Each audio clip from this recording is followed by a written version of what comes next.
Hello dear students, आज हम discuss करेंगे डाइबोरेन। हम इसका स्ट्रक्चर देखेंगे, बॉन्डिंग देखेंगे।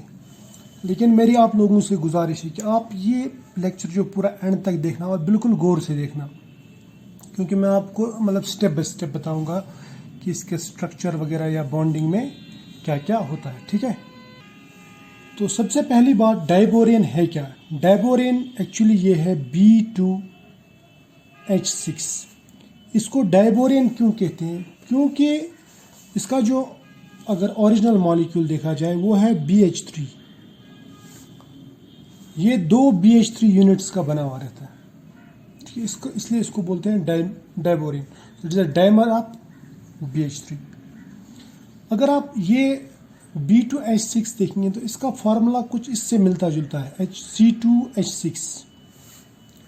लेकिन इसमें और इसमें बहुत फ़र्क है, इसके स्ट्रक्चर में और इसकी बॉन्डिंग में बहुत ही फ़र्क है। इसीलिए हम इसको पढ़ते हैं। ये इम्पॉर्टेंट क्यों है? क्योंकि इसमें कोई स्पेशल टाइप की बॉन्डिंग होती है। वो स्पेशल टाइप की बॉन्डिंग हम आगे डिस्कस करेंगे। तो सबसे पहले समझने की कोशिश करेंगे कि इन दोनों में क्या अंतर, यानी फ़र्क क्या है इन दोनों में। देखो, जब हम कार्बन की बात करते हैं, कार्बन में 4 वैलेंस इलेक्ट्रॉन रहते हैं। 2 कार्बन में ऐसे 4 वैलेंस इलेक्ट्रॉन होंगे, राइट। अगर ये 6 हाइड्रोजन के साथ बॉन्ड बनाते हैं तो इसका मतलब एक हाइड्रोजन यहाँ पे, दूसरा यहाँ पे, तीसरा यहाँ पे, चौथा यहाँ पे, पांचवा यहाँ पे, छठा यहाँ पे, ऐसा ही बनाते हैं ना। इनको बोलते हैं normal bonds, 2 centre 2 electron bonds. इन्हें 2 इलेक्ट्रॉन का जो बॉन्ड बनता है और बाद में बचता है यहाँ पे, इसके पास एक इलेक्ट्रॉन, इसके पास इलेक्ट्रॉन, ये आपस में बॉन्ड बनाएंगे तो बन गया इथेन, राइट। अब अगर हम ये फार्मूला बोरेन पे अप्लाई करेंगे, सॉरी डाइबोरेन जिसको आप कहते हैं ना, डाइबोरेन, तो डाइबोरेन में भी कुछ इस तरह हो सकता है। लेकिन बोरान जो है, बोरान, इसमें सिर्फ 3 ही वैलेंस इलेक्ट्रॉन रहते हैं, क्योंकि ये ग्रुप 3 का एलिमेंट है, जबकि कार्बन ग्रुप 14 का एलिमेंट है। ये 13 का है, ये 14 का, यानी इसमें 3 वैलेंस इलेक्ट्रॉन, कार्बन में 4 वैलेंस इलेक्ट्रॉन। तो हम बोरान के 3 वैलेंस इलेक्ट्रॉन बनाएंगे।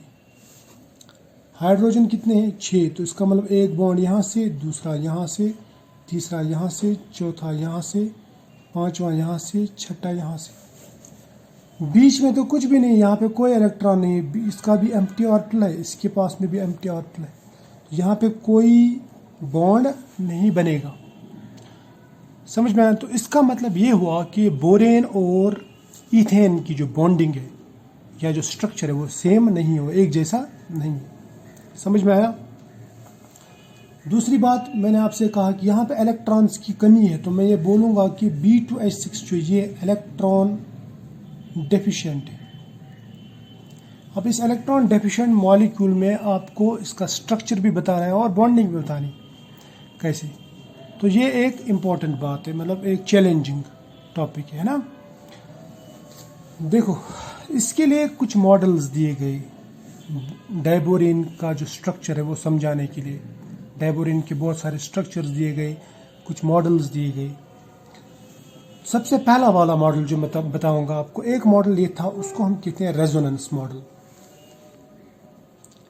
रेजोनेंस मॉडल ये मैं आपको सरसरी तौर पे बताऊंगा, यानी ऊपर से बताऊंगा, क्योंकि ये ज़्यादा इम्पोर्टेंट नहीं है। आपको सिर्फ ये सुनना है, देखना है क्या होता है। उसके बाद में जो मेन मॉडल है, लिप्सकॉम मॉडल, वो इसके बाद में बताऊंगा मैं, सिर्फ 2-3 मिनट की बात है। देखो, रेजोनेंस मॉडल में क्या कहते हैं।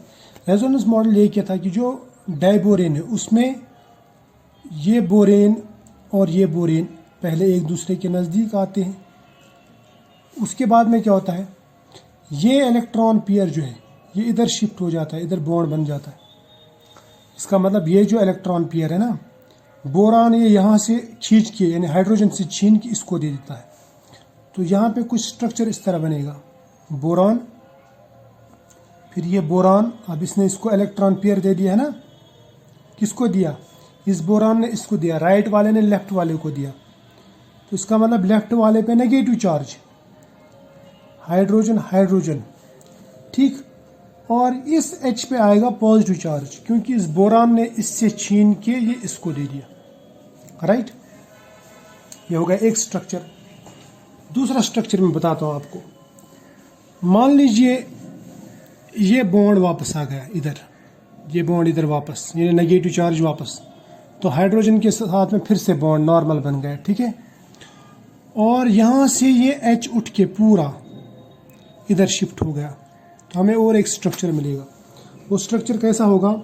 होगा कुछ इस तरह, ये हाइड्रोजन हाइड्रोजन हाइड्रोजन और यहाँ पे चौथा हाइड्रोजन। 3 हाइड्रोजन तो नॉर्मल थे इसके पास में, जैसे ये पहले वाले स्ट्रक्चर में 3 हाइड्रोजन नॉर्मल है। अब चौथा जो हाइड्रोजन इसने लिया, वो लिया इसने एज H नेगेटिव, मैं कह रहा हूँ, तो यहाँ पे बन जाएगा BH4 नेगेटिव, और पीछे क्या रह जाएगा? ये BHH। मेरी बात समझ लेना मैं क्या कहना चाहता हूँ। BHH। अब इसने H नेगेटिव लूज किया तो इसके ऊपर आएगा H पॉजिटिव। अब आप पूछेंगे कि सर यहाँ पे तो ऑलरेडी नेगेटिव था, लेकिन ये वाला नेगेटिव जो है ये इसने वापस ले लिया, तो ये होगा न्यूट्रल। फिर इसने H नेगेटिव दे दिया तो इसके ऊपर आएगा पॉजिटिव, यानी पहले ये न्यूट्रल हो जाएगा फिर पॉजिटिव हो जाएगा, इसलिए BH2 पॉजिटिव, ठीक है। इस तरह से इसमें जो है ना ऐसे स्ट्रक्चर्स बहुत सारे बनते हैं, तकरीबन 20 रेजोनेटिंग स्ट्रक्चर्स बनते हैं इसमें। लेकिन जब हम एक्सपेरिमेंटली देखते हैं तो एक्सपेरिमेंट्स इस मॉडल को, ये जो रेजोनेंस मॉडल है, इसके सपोर्ट में कुछ नहीं कहता, यानी इसको सपोर्ट नहीं करता। एक्सपेरिमेंटली ये प्रूव नहीं होता, मतलब इसके जो इसका नेचर, कैरेक्टर्स वगैरह, इसकी रिएक्टिविटी वगैरह वो इनके हिसाब से चलनी चाहिए थी, लेकिन ऐसा नहीं है। एक्सपेरिमेंटली ऐसा नहीं है। जब हम रियलिटी में देखते हैं कुछ अलग ही होता है। एक बात मैं और बताऊं, जैसे यहाँ पे ये H पॉजिटिव है, ऐसे बहुत सारे रेजोनेटिंग स्ट्रक्चर्स हैं जिनमें H पॉजिटिव बनता है।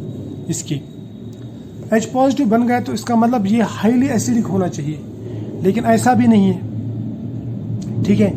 तो ये मॉडल जो है, ये मॉडल फेवरेबल मॉडल नहीं है, ये हर जगह पे काम नहीं करता, या मैं बोलूँगा ये फेल मॉडल है। अब इसके बाद में और एक मॉडल आया, उसको कहते हैं हम लिप्सकॉम मॉडल।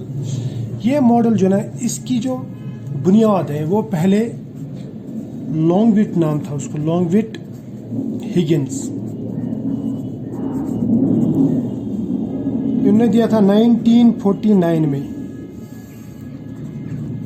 सबसे पहले ये कॉन्सेप्ट, एक कॉन्सेप्ट दिया था जिसको बोलते हैं 3 सेंटर 2 इलेक्ट्रॉन कॉन्सेप्ट। और बाद में इस मॉडल को मॉडिफाई किया लिप्सकॉम ने। किसने किया? लिप्सकॉम ने। लिप्सकॉम ने कुछ मतलब अच्छी तरह से इसको समझाया। लिप्सकॉम एक साइंटिस्ट था जिसको नोबेल प्राइज भी मिला। क्या मिला इसको? Nobel prize. किसके लिए मिला इसको नोबेल प्राइज? ये 3 सेंटर 2 इलेक्ट्रॉन बॉन्डिंग, जो स्पेशल टाइप ऑफ बॉन्डिंग है ना, ये समझाने की। इसका जो मॉडल है वो मैं समझा दूंगा आपको कैसा रहता है। इसने एक स्ट्रक्चर दिया, उस स्ट्रक्चर को कहते हैं ब्रिज स्ट्रक्चर। यानी लिप्सकॉम मॉडल जो है, लिप्सकॉम मॉडल, उसमें आपको जो स्ट्रक्चर मिलता है वो मिलता है ब्रिज स्ट्रक्चर। क्या मिलता है? Bridge structure. वो कुछ इस तरह है, वो स्ट्रक्चर कुछ इस तरह। पहले मैं इसका रफ बनाता हूँ, उसके बाद में समझाता हूँ क्या होता है। वो ये कहता है कि यहाँ पे बोरान सबसे पहले नॉर्मल बॉन्ड्स बनाता है। ये बोरान भी 2 नॉर्मल बॉन्ड्स, ये बोरान भी 2 नॉर्मल बॉन्ड्स। नॉर्मल बॉन्ड्स मतलब 2 सेंटर 2 इलेक्ट्रॉन बॉन्ड, यानी ये 2 सेंटर है ना, बोरान और हाइड्रोजन, इनके बीच में 2 इलेक्ट्रॉन वाला बॉन्ड बनेगा, उसको बोलते हैं नॉर्मल बॉन्ड। लेकिन बाकी जो 2 हाइड्रोजन बचते हैं 6 में से, ये इस तरह का एक ब्रिज बनाते हैं 2 हाइड्रोजन के बीच में, इस तरह का एक ब्रिज। इनको बोलते हैं ब्रिज हाइड्रोजन्स। क्या बोलते हैं इनको? Bridge hydrogens. जबकि इनको हम लिखते हैं टर्मिनल हाइड्रोजन्स। ये लिप्सकॉम मॉडल कहता है, ठीक है। और इसने कहा कि ये जो ब्रिज बॉन्ड बनता है यहाँ पे, ये नॉर्मल बॉन्ड नहीं है, बल्कि ये है 3 सेंटर 2 इलेक्ट्रॉन बॉन्ड। यानी इस सेंटर, इस सेंटर और इस सेंटर के बीच में टोटल जो इलेक्ट्रॉन्स है वो दो ही घूमेंगे। इन्हें दो इलेक्ट्रॉन्स की वजह से दो बॉन्ड बनेंगे यहाँ पे, समझ में है ना। जबकि नॉर्मल बॉन्ड जो बनता है उसमें एक बॉन्ड बनने के लिए दो इलेक्ट्रॉन लगते हैं। यहाँ पे दो इलेक्ट्रॉन से दो बॉन्ड बनते हैं, एक इसके बीच में फिर इसके बीच में। इसको बोलते हैं 3 सेंटर 2 इलेक्ट्रॉन बॉन्ड। यहाँ पे भी 3 सेंटर 2 इलेक्ट्रॉन बॉन्ड, ठीक है। अब ये जो स्ट्रक्चर बन गया इसको मैं बोलूँगा ब्रिज स्ट्रक्चर। क्या बोलूँगा? Bridge structure. समझ में आया यहाँ तक? अब इसको हम थोड़ा सा डिटेल में पढ़ेंगे। अब ये जो मॉडल है इसके लिए एक्सपेरिमेंटल प्रूफ भी है, मैं आपको बताऊंगा कैसे। सबसे पहले जब XRD स्ट्रक्चर देखते हैं इसका डाइबोरेन का, तो हमें ये मिलता है कि बोरॉन के बीच में इस तरह की बॉन्डिंग है। एक है ये ब्रिज बॉन्डिंग, यानी हाइड्रोजन ब्रिज बनता है इन दोनों के बीच में, इसको मैं बोलूँगा ब्रिज हाइड्रोजन। और दो बॉन्ड कुछ इस तरह बनते हैं इस हाइड्रोजन के साथ में, इसको लिखा मैंने HT यानी टर्मिनल हाइड्रोजन। यहाँ पे दूसरा एक बॉन्ड, ये है दूसरा HT। ये लिप्सकॉम मॉडल की बात बता रहा हूँ मैं, जिसमें डाइबोरेन का स्ट्रक्चर दिया गया, जिसने डाइबोरेन लिप्सकॉम ने सबसे पहले दिया था ये कॉन्सेप्ट। उसके बाद में एक्सपेरिमेंटल प्रूफ भी है इस पे, कुछ और भी प्रूफ दिखाऊंगा मैं। इस स्ट्रक्चर में यहाँ पे भी ऐसे ही HT और यहाँ पे भी ये HT। अब आपको ध्यान में रखना ये वाले हैं ना, ये HT जो मैं ऐसे रेड कलर से दिखाऊंगा, मैं ये रेड कलर करूंगा मैं, ये solid wedge it means bond coming towards us. और ये जो ब्रोकन वेज है it means bond going away from us. इसका मतलब ये जो 4 हाइड्रोजन हैं ये ऐसे हैं कुछ इस तरह, मतलब ये एक हाइड्रोजन इधर, दूसरा हाइड्रोजन दूसरी तरफ, यानी ये हमसे दूर जा रहा है, ये हमारी तरफ आ रहा है, लेकिन ये एक ही प्लेन में। ये दो हाइड्रोजन्स इस तरह से, ये दो हाइड्रोजन्स ये आपस में एक ही प्लेन में, या मैं बोलूँगा ये चारों की चारों एक ही प्लेन में, perpendicular to the plane of paper. ये याद रखें, पेपर जो ना इसकी परपेंडिकुलर है ये। अब ये जो ये वाले ये इन प्लेन मतलब ये पेपर के प्लेन में, यानी ब्रिज हाइड्रोजन और टर्मिनल हाइड्रोजन ये बिल्कुल एक दूसरे के परपेंडिकुलर है। क्योंकि ये हमसे दूर जा रहा है, ये हमारी तरफ आ रहा है, तो इसका मतलब ये खड़ा है बिल्कुल ऐसे पेपर के ऊपर खड़ा है। जबकि ये पेपर के प्लेन में है, तो इसका मतलब इस और इसके बीच में बिल्कुल 90 डिग्री का एंगल बनेगा, यानी ये आपस में परपेंडिकुलर है। तो मैं ये कहूँगा कि HT and HB are perpendicular to each other. समझ में आया ना, ये एक दूसरे के बिल्कुल परपेंडिकुलर है। इतना क्लियर? ये हो गई एक बात। ये मैंने आपसे कहा कि these are normal bonds, terminal hydrogens. ये है ब्रिज हाइड्रोजन। क्या है ये? Bridge hydrogen. और ये जो बॉन्ड बनता है, ये पूरा बॉन्ड, इसको हम कहते हैं 3 सेंटर 2 इलेक्ट्रॉन बॉन्ड। जबकि ये बॉन्ड जो है नॉर्मल है, नॉर्मल बॉन्ड, राइट। यानी 3D स्ट्रक्चर है। और यहाँ पे जो अगर आप गौर से देखेंगे इसको, ये पीछे ले जाइए, हमारी तरफ लाओ, ये प्लेन में रखो, तो आपको ये टेट्राहेड्रल स्ट्रक्चर मिलेगा। ठीक है, तो यहाँ पे भी टेट्राहेड्रल स्ट्रक्चर, यहाँ पे भी टेट्राहेड्रल स्ट्रक्चर। ये हो गई एक बात। दूसरी बात, यहाँ पे जो बॉन्ड एंगल बनता है टर्मिनल हाइड्रोजन, बोरॉन और टर्मिनल हाइड्रोजन के बीच में, वो बनता है 121.5 डिग्री, या आप 122 भी लिख सकते हैं। जबकि अंदर वाला जो एंगल है, ये वाला एंगल, ये है 97 डिग्री, ये कम है, राइट। तो इसका एंगल अलग है, इसका एंगल अलग है, बाहर वाले अलग, अंदर वाले अलग। तो इसका मतलब इनकी जो बॉन्डिंग है वो भी कुछ अलग अलग है, जो हम आगे वाले मॉडल्स में या आगे वाली थ्योरीज में डिस्कस करेंगे और एक्सप्लेन भी करेंगे। समझ में आया? उसके बाद में यहाँ पे जो ये बनता है हाइड्रोजन ब्रिज के ऊपर जो एंगल बनता है ये है 110 डिग्री। ये प्रूव्ड स्ट्रक्चर है, ये देखा गया स्ट्रक्चर है वो बोल रहा हूँ मैं, XRD की वजह से जो हमको मिला है। उसके बाद में बोरान और बोरान के बीच में जो डिस्टेंस है, ये डिस्टेंस ये है कुछ 1.77 एंगस्ट्रॉम की डिस्टेंस। यहाँ तक क्लियर है। अब रही बात टर्मिनल हाइड्रोजन के साथ में जो बोरान बॉन्ड बनाता है उसकी लेंथ कितनी है, मैं यहाँ पे लिखूँगा। उसकी नॉर्मल लेंथ है 1.19 एंगस्ट्रॉम। सो BHT जो बॉन्ड है वो कितना है 1.19 एंगस्ट्रॉम। लेकिन जो ब्रिज हाइड्रोजन के साथ में इसका बॉन्ड है वो कुछ ज़्यादा है, बड़ा बॉन्ड है।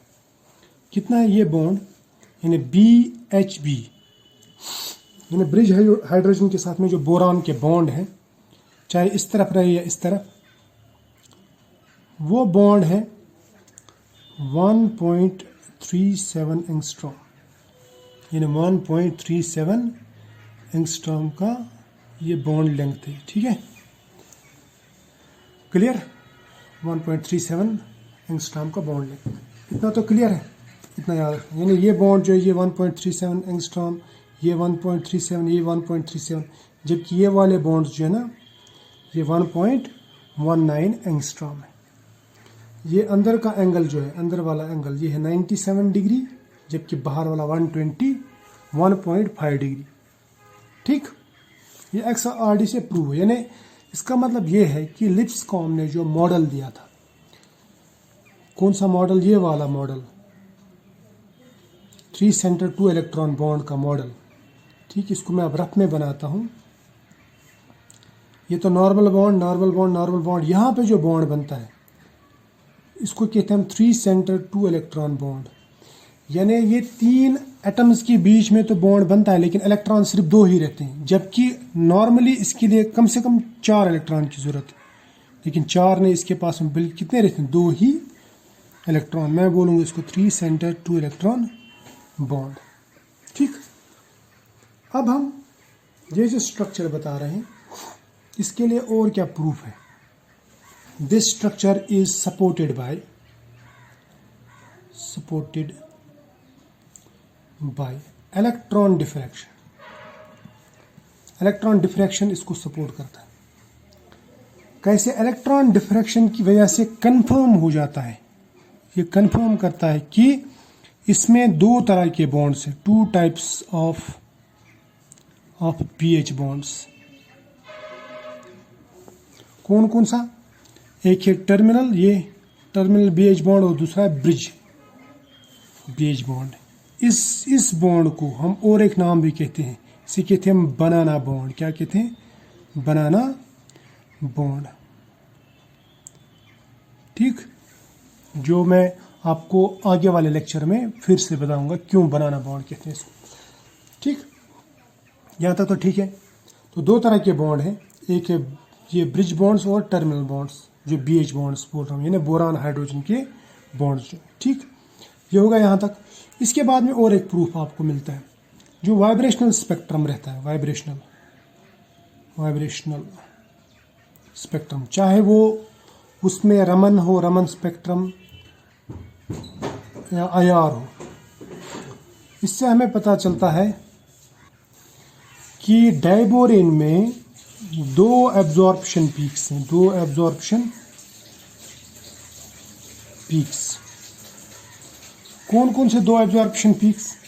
एक पीक मिलती है हमें 2102 पे, दूसरी मिलती है 2523 पे।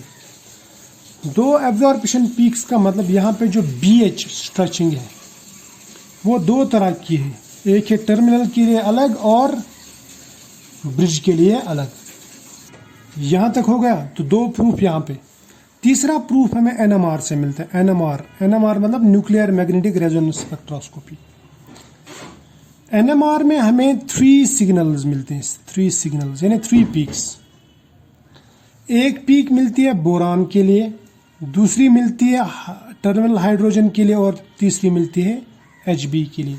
अगर इसमें एक ही तरह के हाइड्रोजन रहते तो हमें फिर 2 ही पीक्स मिलते, एक बोरान और हाइड्रोजन। लेकिन इसमें हमें 3 पीक्स क्यों मिलती है? क्योंकि बोरान के लिए अलग पीक मिलती है, टर्मिनल हाइड्रोजन के लिए अलग और ब्रिज हाइड्रोजन के लिए अलग पीक मिलती है। ठीक, और एक प्रूफ है हमारे पास में, वो है स्पेसिफिक हीट। अगर आप डाइबोरेन का देखेंगे B2H6, इसका स्पेसिफिक हीट रहता है 54.4 किलो जूल। जबकि अगर आप C2H6 देखेंगे, इसका रहता है 12.5 किलो जूल स्पेसिफिक हीट। इसकी स्पेसिफिक हीट क्यों ज़्यादा है? क्योंकि डाइबोरेन में जो स्ट्रक्चर है वो कुछ इस तरह है, इस तरह है। इसमें ब्रिज हाइड्रोजन से यहाँ पे आप रोटेट इजीली नहीं कर सकते, यानी इसको जो बोरान की जो रोटेशन है वो इजीली नहीं हो सकती, क्योंकि यहाँ पे स्टीरिक हिंड्रेंस आएगा, स्टीरिक रिस्ट्रिक्शन आएगा। ठीक है, रिस्ट्रिक्टेड रोटेशन जिसको आप बोल सकते हैं। जबकि अगर आप ईथेन की बात करोगे, ईथेन में ऐसा सिंगल बॉन्ड है CH3, आप इसको सिंगल बॉन्ड पे इजीली रोटेट कर सकते हो। यहाँ पे रिस्ट्रिक्टेड रोटेशन है, यहाँ पे रिस्ट्रिक्टेड रोटेशन नहीं है। रिस्ट्रिक्टेड बोरान रोटेशन मैं बोलूँगा, रिस्ट्रिक्टेड BB रोटेशन। समझ में आया? और एक खास पॉइंट वो है मिथाइलेशन। क्या है? मिथाइलेशन। मिथाइलेशन का मतलब रहता है एडिशन ऑफ मिथाइल ग्रुप।